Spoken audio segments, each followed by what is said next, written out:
जब Peter market गया तब वहां एक आदमी अपना घोड़ा सिर्फ $10 में बेच रहा था। पीटर को वो घोड़ा पसंद आया और उसने उसे खरीद कर अपने साथ घर ले आया। जब वो घर पहुंचा तो उसने लोएस को घोड़े के बारे में बताया। लोएस ने घोड़े को देखकर कहा कि ये थोड़ा अजीब है। इस पर पीटर ने बताया कि ये रिटायर्ड है, इसलिए इतना सस्ता मिला। रात के खाने पर जब ग्रिफिन फैमिली डिनर कर रही थी तब वो घोड़ा अंदर आया और सीधा स्ट्यूवी की तरफ चला गया। उसने स्ट्यूवी को खाना समझ लिया। ब्रायन को लगा कि घोड़ा भूखा है, इसलिए उसने स्ट्यूवी के सर पर एक शुगर क्यूब रख दिया। Oh God, Brian, don't!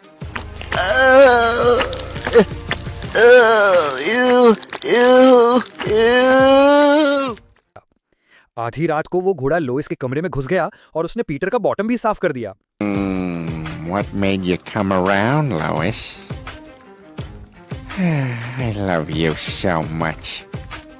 I love you so much, Lois. I love you too, Peter. एक दिन पीटर और लोइस फिल्म देखने जा रहे थे, लेकिन जैसे ही पीटर ने पीछे मुड़कर देखा, उसने देखा कि घोड़े ने उनका रास्ता रोका हुआ है। पीटर ने उसको हटाने की बहुत कोशिश की, लेकिन वो नहीं हटा। अब उन्हें कोई और तरीका आजमाना पड़ेगा। पीटर ने पैडल पर जोर से पैर रखा और उसे जोर से हटाने की कोशिश की, लेकिन उसने कभी सोचा भी नहीं था कि ये घोड़ा एक दीवार की तरह है जो एक कदम भी नहीं हिला। एक दिन लोहेस ने फ्रिज खोला और उसने देखा कि अंदर बहुत सारा दूध गिरा हुआ है। तब पीटर को याद आया कि उसे सबको बताना चाहिए था कि ये दूध नहीं, उस घोड़े का स्पर्म है जिससे वो एक छोटा घोड़ा ब्रीड करना चाहता था।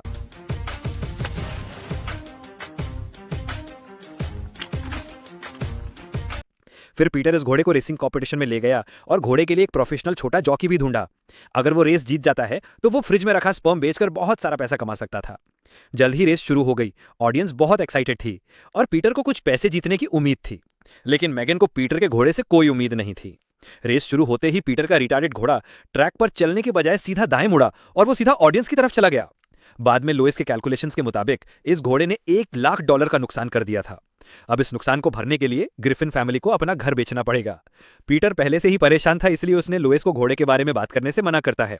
खुशकिस्मती से उस घोड़े को दिल का दौरा पड़ा और वह मर गया। अब सबसे बड़ा मसला उसकी लाश को ठीक से ठिकाने लगाना था।